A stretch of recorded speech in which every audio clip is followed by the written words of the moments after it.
Assalamualaikum warahmatullahi wabarakatuh. Lagi bersama saya Andi Pratama. Di sini saya kebetulan kedatangan seorang tamu, yaitu senior saya sendiri di kampus jurusan Teknik Mesin Undri. Nah, di sini saya penasaran dengan abang satu ini karena sebelumnya seingat saya abang satu ini bekerja di sebuah pabrik di daerah Riau. Entah kenapa dia bisa menghubungi saya dan menginformasikan kepada saya dia lulus sebagai CPNS di Mahkamah Agung RI. Nah, bagi teman-teman yang penasaran mengenai perjalanan kisah abang ini dari seorang ibaratnya kita bilang buruh menjadi seorang CPNS, simak terus video saya sampai selesai. Nah, jadi gini bang, saya penasaran dengan abang kenapa ingin menjadi seorang CPNS, karena sebelumnya bang sudah bekerja di sebuah pabrik di daerah Riau. Nah, gimana tuh bang? Baik, terima kasih atas waktunya. Mungkin saya langsung menjawab. Motivasi saya untuk menjadi CPNS, dari awal tamat kuliah saya berambisi untuk masuk ke perusahaan negara seperti BUMN. Seiring berjalannya waktu saya bekerja di industri sampai dengan setelah 5 tahun bekerja, saya belum bisa mencapai tujuan itu. Sementara ada datang peluang rekrutmen CPNS. Dengan umur yang sudah mulai lanjut, saya meyakinkan diri untuk mencoba CPNS. Mungkin itu motivasi saya. Jadi emang umurnya berapa sekarang? Umur sudah mau jalan kepala 3. Oh iya, karena untuk CPNS sendiri itu 35 maksimal ya kalau tidak salah. Nah, jadi setelah mendaftar CPNS, kenapa Mahkamah Agung nih? Kenapa nggak instansi yang lain? Kan begitu banyak instansi yang khusus untuk anak teknik mesin gitu. Jadi, kalau untuk pemilihan instansi, awalnya saya search dulu di SSCSN untuk teknik mesin. Itu ada beberapa pilihan mulai dari Pemprov, pusat. Nah, di situ saya filter lagi, saya lihat kuota, berdasarkan kuota dan berdasarkan gajinya sih, dan gaji yang ditawarkan. Awalnya saya tergiur untuk mengambil Pemprov Riau karena gaji yang ditawarkan di atas 10 lah. Cuma untuk kuotanya itu sangat sedikit, cuma 1 orang. Kemudian saya cari lagi, dapat info dari teman ada di Mahkamah Agung dengan kuota yang cukup banyak, itu 699. Dan saya lihat gajinya lumayan lah, karena kita di teknik ini kan ambisinya ke gaji gitu. Iya, benar. Gajinya lumayan lah, jadi saya mantapkan hati untuk ambil di Mahkamah Agung RI gitu. Jadi setelah bang mendaftar kemarin di Mahkamah Agung, apa sudah mulai serius tuh untuk mempersiapkan semuanya? Apa masih kira-kira mencari-cari dulu, nanti yang daftar yang inilah atau daftar yang ini lagi gitu? Apa sudah mulai diseriusin dalam persiapannya gitu bang? Jadi ketika saya mencari instansi yang akan saya apply, saya aktif di Telegram. Ketemu dengan orang-orang CPNS MA, bertanya mengenai penempatan, masalah gaji. Di situ mulai saya dapat informasi yang bisa meyakinkan saya untuk mengambil formasi di MA begitu. Oh gitu ya. Jadi setelah dapat formasi di MA dengan kuotanya berapa kemarin bang? 699. Wis, lumayan banyak loh, 699. Jadi teman-teman ketika mendaftar sebagai CPNS nantinya harus pandai-pandai memilih kuota dan juga jabatannya ya, karena itu sangat menentukan kelulusan teman-teman nantinya. Jadi apa yang abang pelajari sehingga bisa lulus di SKD kemarin? Baik, kalau untuk pelajaran yang kita pelajari, kalau saya dengan basic teknik, mungkin untuk masalah di SKD itu kan ada TIU, TWK, sama TKP. Iya betul. Kalau kita kan udah unggul di TIU, palingan kita udah unggul di TIU, kita harus mempelajari di TWK sih. TWK itu karena kita jarang masalah wawasan kebangsaan, jadi kita harus banyak-banyak membaca sejarah, baca-baca mengenai Indonesia, menghafal, dan yang paling membantu sih aktif di Telegram menurut saya. Karena di Telegram itu ada forum-forum untuk CPNS, terus ikut bimbel, bukan harus ikut bimbel melalui YouTube, terus coba beli paketnya karena paket paketnya itu bisa membuat kita terbiasa dengan tes sesungguhnya gitu. Mungkin itu sih. Iya, benar juga ya Bang ya. Karena kita di anak teknik itu sudah biasa dengan yang namanya tes TIU ya. Sedangkan yang di wawasan kebangsaan kita sangat jarang kita pelajari di kampus. Memang ada dasar-dasar seperti kewarganegaraan ataupun Pancasila yang kita pelajari di kampus, tetapi untuk wawasan kebangsaan tes di TWK ini berbeda ya Bang ya. Lebih spesifik ataupun lebih menggunakan logika nalar kita ya untuk penerapan di Pancasila, nilai-nilai Pancasila juga. Nah, jadi menurut Abang materi dari TIU, TWK ataupun TKP yang paling sulit yang mana? Nah, ini agak lucu ini. Jadi menurut saya dari TWK, TIU, TKP yang paling sulit itu adalah TWK. TWK memang ya. Saya coba tes di TWK. Awal tes TWK itu coba trial di salah satu channel. Itu saya tidak lolos passing grade. Oh gitu. Bawa passing grade untuk TWK. Karena saya menjawab berdasarkan pengetahuan saya, belum belajar bagaimana trik menjawab TWK, bagaimana pengetahuan kita di wawasan kebangsaan. Setelah saya pelajari, saya coba nilai baru naik. Dan ketika mulai akan tes sebenarnya, jujur saya sangat dakdikduk gitu.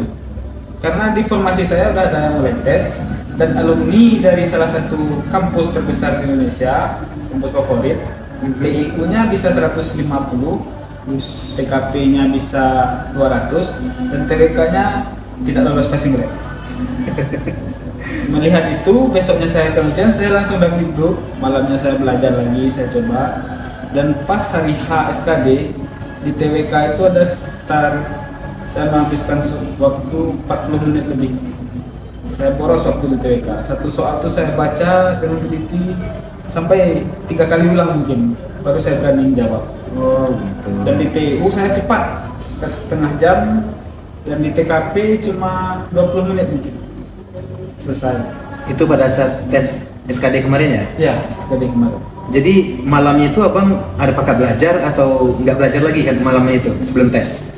Kalau sebelum tes malamnya merefresh saja sih. Refresh, baca-baca soal-soal yang telah kita baca sebelumnya, kerjakan sebelumnya di bagian TWK saja. Dan TIU, TKP tidak lagi karena sudah dikuasai dirasa. Jadi itu dia teman-teman, untuk persiapan SKD kita tidak bisa mengharapkan yang namanya hoki aja ya Bang ya. Harus belajar juga, karena Abang juga sebelumnya ikut bergabung di channel ataupun grup diskusi ya. Ya, diskusi CPNS. Nah, jadi teman-teman kalau ragu mengenai materi-materi SKD, teman-teman bisa bergabung di tryout CPNS ataupun juga di grup-grup belajar CPNS juga. Nah, jadi saya ingin tanya, pada saat ujian kemarin menghadapi ujian CPNS, itu ujian CPNS berapa Pak? Kalau boleh tahu. Yang Itu Abang ikuti ini? Yang pertama. Memang yang pertama? Yang pertama. Jadi Abang ikuti tes CPNS pertama langsung lulus? Ya, Alhamdulillah. alhamdulillah. Itu udah luar biasa sebenarnya tuh Bang. Karena banyak dari teman-teman kita yang di luar sana ataupun yang saya pribadi juga tes CPNS yang pertama nggak bisa langsung lulus gitu kan. Abang langsung lulus, itu udah termasuk luar biasa. Jadi gugup nggak waktu itu? Waktu pertama kali ke tempat lokasi tes CPNS, mengikuti tes seleksinya langsung, apakah ada rasa gugup atau deg-degan gitu kan? Kalau untuk perasaan gugup tuh pasti ada. Sebelumnya saya tonton juga tips trik menghilangkan gugup malamnya. Jadi kalau kita datang ke lokasi CPNS tuh kita fokus saja ke tujuan kita. Jangan mengobrol kiri kanan karena itu akan mendistraksi apa yang sudah ada dalam pikiran kita. Kita fokus ke petunjuk. Karena saya perdana tes, jadi saya datang ke lokasi, duduk di ruang tunggu dan memperhatikan monitor untuk tata cara menjawab SKD. Sekitar sejam itu saya cuma lihat monitor, memahami kan. Saya tidak mau ngobrol kiri kanan. Saya monitor. Mungkin itu. Tapi kalau dibilang saya one shot lolos di CPNS, sebenarnya bukan karena hoki. Sebelumnya saya sudah berkali-kali gagal di tes BUMN. Dan ada kemiripan soal antara BUMN dan CPNS. Mungkin ada 70% soalnya itu mirip. Cuma di BUMN untuk TIU-nya itu lebih sulit. Itu aja sih perbedaan. Dan di CPNS TWK-nya itu paling sulit. Jadi saya kalau di materi CPNS sebenarnya 70% dan menguasai 30%-nya yang belum. Begitu sih. 30%-nya itulah tes yang wawasan kebangsaan. Nah, wawasan kebangsaan itu. Nah, itu dari pengalaman abang yang pernah bekerja ataupun melamar di tes BUMN, jadinya udah nggak asing lagi dengan TIU di CPNS ya. Jadi ada nggak momen berkesan waktu selama tes CPNS kemarin, misalkan abang hampir gagal ataupun terlambat, atau ada kejadian lucu ataupun yang tidak terduga lah selama tes CPNS kemarin? Mungkin ada beberapa. Waktu baru masuk ruang SKD, itu saya masuk ruang SKD ngambil kertas coretan, saya ambil 2. Lalu ibu itu ngomong sama saya, 1 aja ambil, 1 aja belum tentu terpakai. Sepele kan itu. Terus waktu ujian itu, usahakan jangan sampai terdistraksi karena ada beberapa peserta yang komputernya bermasalah. Dan panitia itu mondar-mandir membantu peserta. Di situ saya terdistraksi, jujur saya memperhatikan karena panitia jalan-jalan di sebelah saya. Dan di tes itu saya sendiri merasa ada beberapa soal yang memang tidak ada jawabannya. Di TIU itu ada saya masalah tempat duduk ANI, berdiri duduk melingkar. Itu biasa di trial saya dapat hasilnya, dan di SKD saya tidak mendapatkan hasil yang benar begitu. Di situ saya merasa mungkin ada kesalahan soal. Makanya nilai TIU saya waktu itu cuma 135, tidak bisa maksimal lagi. Karena ada 2 soal yang saya rasa memang tidak ada jawabannya. Mungkin itu sih pengaruhnya. Dan kalau stuck di soal itu jangan terlalu lama. Tinggalkan saja dulu. Kerjakan selanjutnya karena waktu terus berjalan. Soalnya banyak, waktu sedikit kan.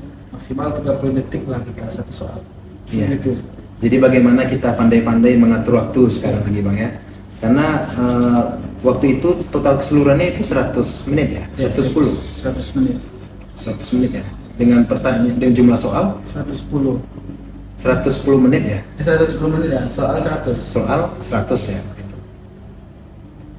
Ya lupa, sekitar itu ya Bang ya.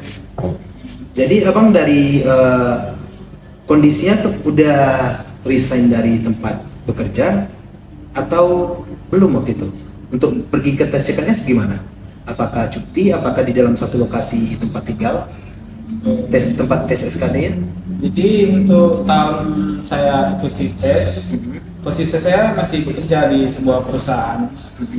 Dan untuk waktu tesnya, alhamdulillah tuh negara memfasilitasi kita bisa tes dengan dekat dengan lokasi kita domisili gitu. Karena saya ambil instansi pusat ini memberikan keleluasaan kepada peserta untuk tes di masing-masing provinsi. Dan jarak saya ke ibu kota provinsi untuk tes cuma sekitar 1 jam perjalanan. Jadi saya mengambil titik lokasi tes di provinsi saya domisili begitu. Dan untuk pergi tes, karena saya posisi bekerja, saya mengajukan cuti. Oh begitu ya. Dan alhamdulillah pimpinan di sana pun menyetujui cutinya ya. Yeah. Kalau tidak bisa juga datang ke tempat tes. Jadi abang berangkat ke tempat tes itu apakah di malamnya atau di hari hanya berangkat atau jauh-jauh hari sebelum itu ke tempat tes untuk seleksi SKD-nya? Jadi karena jarak dari domisili saya ke lokasi tes itu hanya sekitar 1 jam lebih perjalanan, dan jam ujian saya untuk SKD itu sekitar jam 1 siang. Jadi saya berangkat di hari yang sama 3 jam sebelum jadwal saya dimulai. Jadi saya datang di lokasi 2 jam sebelum ujian saya dimulai. Terlalu mendadak, masalah itu mendesak emang ya. Bisa. Tapi untuk teman-teman kalau bisa kita ke tempat tes itu 1 hari sebelum tes lebih baik lagi ya Bang ya. Iya. Karena kalau kita sampai di hari H yang bersamaan, takutnya kita udah lelah duluan, ya kan Bang? Itu pengaruh juga. Salah satu pengalaman yang Abang alami juga ya, Iya. seperti itu ya. Jadi berapa skor SKD kemarin Bang hasilnya? SKD. Iya, SKD saya dapat poin di 422. 422 ya. Dengan peringkat berapa waktu itu? Di SKD itu karena instansi pusat, saya di peringkat 130. Ya, 130. 130 ya. Iya. Itu udah termasuk luar biasa sebenarnya itu Bang. Dengan pelamar yang banyak ya. Pelamarnya waktu itu Pelamar sekitar 2.200-an. 2.200-an orang, peringkat 130. Udah sangat luar biasa. Jadi diumumkan lulus SKD. Iya. Alhamdulillah, berarti Alhamdulillah. lanjut ke tes SKB. Yang tes SKB ini persiapan Abang bagaimana? Karena kan SKB ini setahu saya di apa namanya link untuk belajar grup bersama itu jarang ada yang tahu kan soal-soal SKB untuk Mahkamah Agung ini gitu. Apa yang Abang persiapkan Bang? Jadi kalau untuk SKB saya diuntungkan dengan formasi saya yang kuotanya banyak sehingga pelamarnya banyak, sehingga di Telegram itu ada terbentuk grup teknisi sarana prasarana Oh gitu. dari semua instansi mulai Kemhan, BKN, MA, semua tergabung sekitar 5.000-an anggotanya, banyak. Jadi di situ semua anak teknik berbagi informasi apa yang mereka ketahui terkait SKB. Kami belajar di sana, melakukan kuis, saling berbagi informasi sambil menunggu informasi dari BKN tentang kisi-kisi resmi terkait SKB. Oh berarti ada juga nanti dari BKN? Nanti ada. Memberikan kisi-kisi ke kita ya, peserta ya? Ada? Ya, menjelang 2 minggu sebelum SKB dimulai kalau tidak salah, itu ada kisi-kisi dari 4 RB. Oh begitu. Jadi bagi teman-teman yang tidak paham apa itu tes SKB-nya nanti di jurusan teknik mesin untuk Mahkamah Agung RI, teman-teman bisa menunggu dari BKN karena BKN akan memberikan kisi-kisinya mengenai soal-soal yang akan diteskan di pada saat SKB nanti. Nah, Abang setelah itu Abang pelajari semua, Abang diskusi dengan teman-teman. Jadi pada hari H SKB gimana tesnya tuh? Hari H SKB Apa saja yang keluar waktu itu yang Abang pelajari, apakah keluar juga atau gimana soal-soalnya? Karena kan dia seleksi kemampuan bidang, Ya. berarti berdasarkan jurusan ya kan? Ya. Nah, jurusan teknik mesin, mengenai apa aja tuh Bang? Jadi kalau di awal sebelum keluar kisi-kisi SKB ini kami belajar mengenai undang-undang yang menyangkut sarana prasarana di lingkungan pemerintahan. Ya. Kami belajar menghafal undang-undang, semua karena masih ngambang kan. Jadi ketika keluar kisi-kisi SKB sama sekali tidak ada undang-undang. Tidak ada undang-undang ya? Tidak ada undang-undang. Yang ada langsung tentang sarana prasarana gedung, mekanikal gedung, elektrikal gedung, terus K3 gedung, sarana gedung. Nah, di situ kami kembangkan bersama di grup Telegram. Apa sih mekanikal gedung?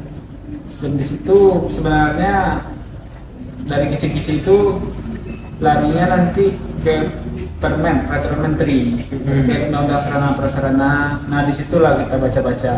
Nanti karena saya diuntungkan banyak pelamar, jadi di grup itu sangat aktif, anak-anak teknik sangat aktif, dan mereka membuat soal melalui ChatGPT.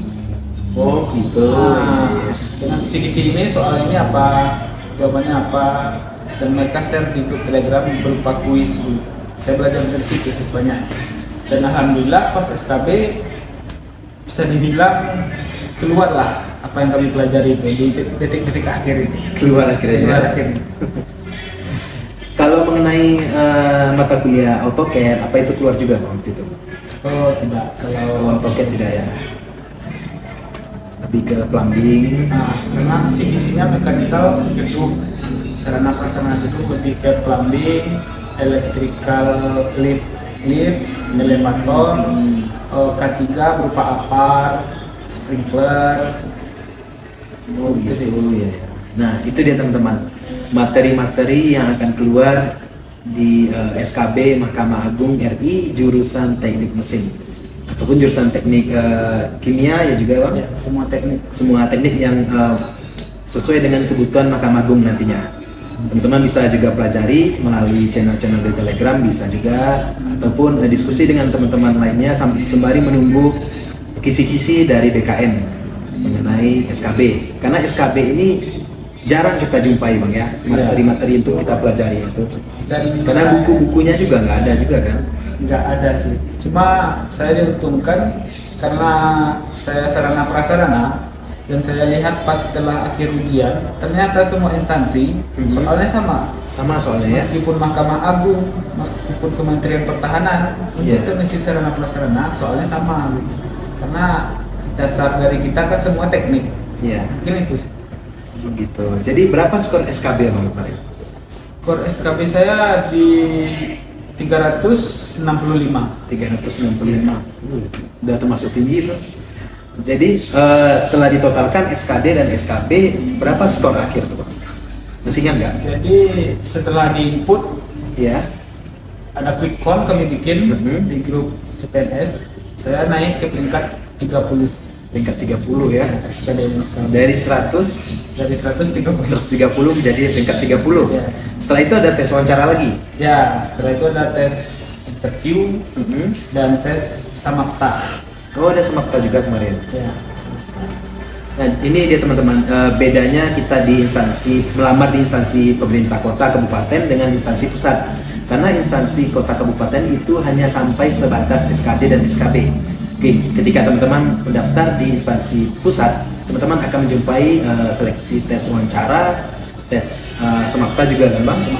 Semakta juga. Nah, di sini tinggal teman-teman sendiri ingin memilih instansi mana, pandai-pandai memilih peluang ya, ya kan Bang? Iya, benar. Karena untuk tes CPNS ini kita harus berusaha dan juga berdoa kepada Allah, juga minta restu doa juga dari orang tua. Karena tidak bisa mengharapkan dari yang namanya hoki atau keberuntungan ya Bang ya. Tidak bisa. Jadi pertanyaan terakhir saya Bang, jadi apa pesan Abang dan saran Abang untuk teman-teman dari jurusan teknik mesin untuk melamar sebagai CPNS nih gitu? Kan masih banyak nih, mana tahu ada teman-teman kita yang di teknik mesin yang baru lulus kuliah sebagai teknik mesin ingin ikut CPNS. Nah, gimana pesan Abang ke mereka agar mereka bisa juga mengikuti jejak seperti Abang?